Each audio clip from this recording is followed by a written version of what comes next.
You know that feeling, that nagging sense that the old path, the one our parents took to build a life, is just broken? Well, you're definitely not alone. And that feeling, it's not just about money, it's not just about the markets. It's a sign that something much, much deeper is shifting in our society. So let's dig into why that is and what on earth it means for all of us. Yeah, this quote just nails it, doesn't it? Think about it. All the wild swings you see, the meme stocks, the cryptomanias, that's not just random gambling. It's a symptom. It's what it looks like when a whole generation starts to lose faith in the stories we were all told about hard work and getting ahead. And if you want to ground that feeling in cold, hard reality, just look at this number, 40.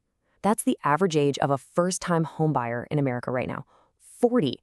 We've basically turned homeownership, which was supposed to be the cornerstone of the American dream, into a midlife crisis purchase. I mean, this isn't just a little delay, this is a total break from how things used to be. Which brings us to this idea. The game feels rigged. So why does it feel that way? Well, because for millions and millions of people, that traditional playbook, the one, work hard, save your money, invest for the long haul, it's starting to feel like a sucker's bet, like a game they were set up to lose right from the jump. And this whole feeling actually has a name. It's called financial nihilism. Now, it's super important to get this right. This isn't just people being pessimistic or moody. It's actually a calculated, almost logical response to the situation. The thinking goes like this. If the safe path is a guaranteed dead end, then, well, taking a wild, high-stakes gamble on some moonshot, that's not irrational anymore, is it? It might just be the only logical option you have left. Okay, so let's look at the evidence, at the broken ladder itself. Because this isn't just a vibe, right? The data is pretty clear. The ladder to financial success, it hasn't just gotten steeper. For a whole lot of people, it feels like the rungs are just straight up missing. Just look at this chart for a second. This tells a massive story. See those two lines? The blue one is home prices, and the orange one is what people are actually earning.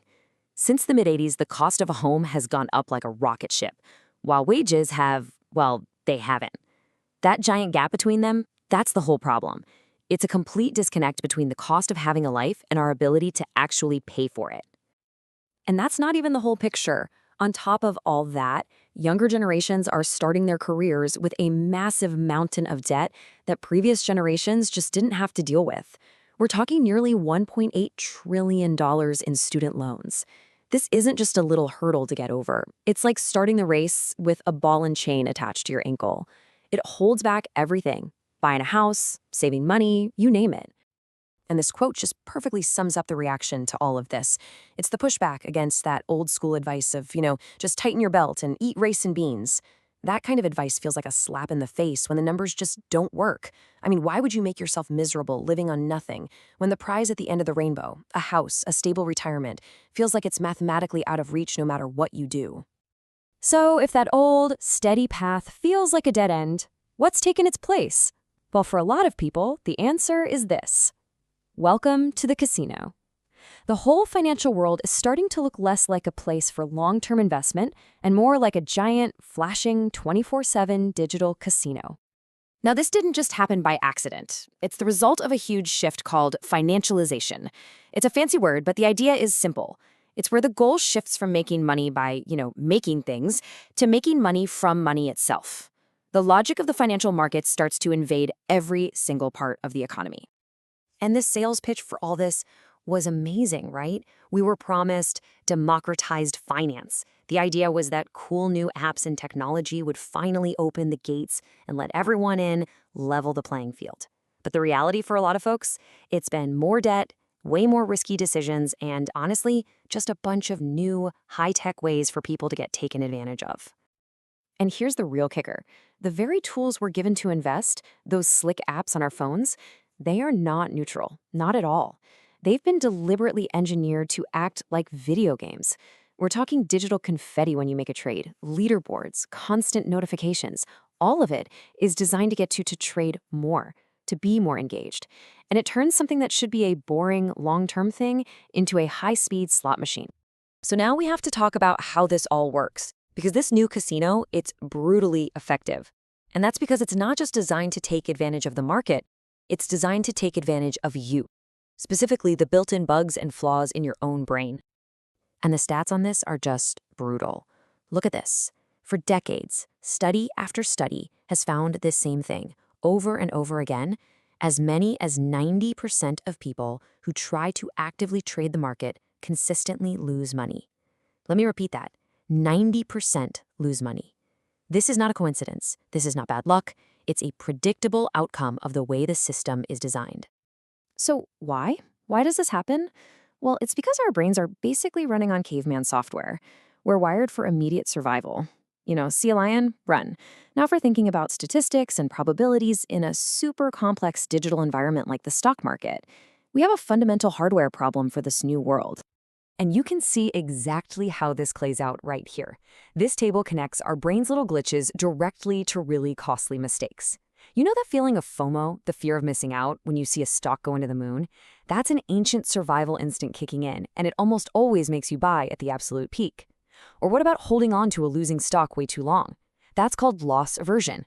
Our brains are wired so that the pain of taking a loss feels way worse than the pleasure of an equal gain, so we hold on hoping it'll come back and usually just lose more money. And this right here is what it all leads to. When you combine that feeling of a rigged system with all the hype you see on social media, investing stops being this boring, disciplined thing. Instead, it becomes a desperate search for an infinite money glitch, some kind of cheat code that lets you bypass the whole broken system. The only problem? That cheat code? It's not real. So where does that leave us? If the game feels rigged and our own brains are practically our worst enemy, is that it? Are we just doomed to financial nihilism? Well, a new wave of builders and thinkers are saying no. They believe there's a third option. Their answer isn't to just get smarter at playing this broken game. It's to stop playing it altogether and build a completely new one with totally different rules. And it's a two-step plan. Step 1, survive today's game. You do that by building better financial tools to patch up the worst parts of the current system. But step 2, that's the big one. Build tomorrow's game. And that means going after the root of the problem by finding ways to crash the cost of living, letting everyday people invest directly in real things we all need, like housing and energy. Okay, so what does this actually look like in the real world? Well, imagine a system where getting a mortgage isn't just about your debt, but your degree is seen as a valuable asset. Or imagine having a 401k that just automatically follows you from job to job, no paperwork, no lost money.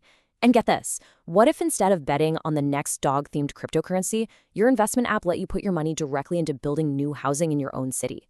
You wouldn't just be chasing a financial return, you'd be actively investing in making life cheaper and better for yourself and everyone around you. Which really leaves us with the big question, doesn't it? The old game is broken, we know that, but as we build all this new stuff, are we actually creating a better game? A more fair one?